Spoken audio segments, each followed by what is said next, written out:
Para naman po sa kapasyahan bilang 157, serye ng 2025 ng Sangguniang Bayan po ng Giginto.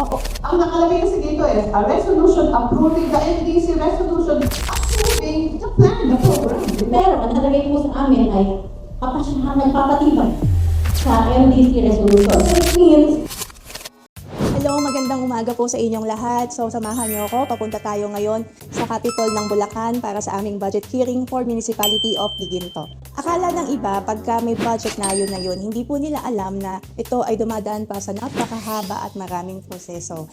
Tara!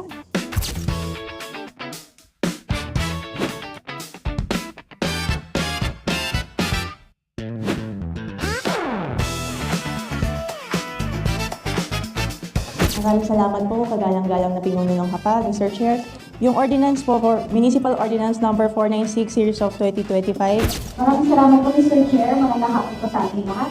Matapos po ang masusing pag-aaral ng taggapan ng panlalagisan ng itong batas, ang aming pagbigal na opinion, ito po Municipal Ordinance number 496 series of 2025 of Sangguniang Bayan ng Giginto or the Medical Allowance Benefit Ordinance of Municipality of Giginto is valid. Maraming salamat po, Mr. Chair. Para naman po sa kapasyahan bilang 103, serye ng 2025 ng Sangguniang Bayan po ng Giginto. Para naman po sa kapasyahan bilang 157, serye ng 2025 ng Sangguniang Bayan po ng Giginto.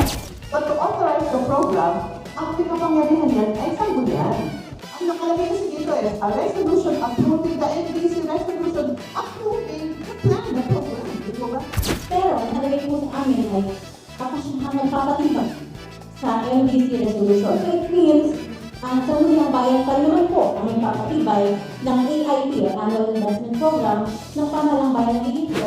Municipal Ordinance number 492 series of 2025 ng Sangguniang Bayan ng Giginto. It's our Appropriation Ordinance number 2 series of 2025 for our annual budget. Walang tumututol kapag ito ay maayon sa mga hirang na batas at pagtutuli ng patakaran tinititibay sa pagdulalo. Thank you po, thank you. Thank you po.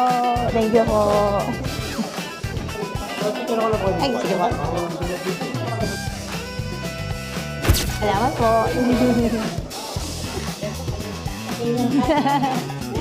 Anong ngiting tagumpay?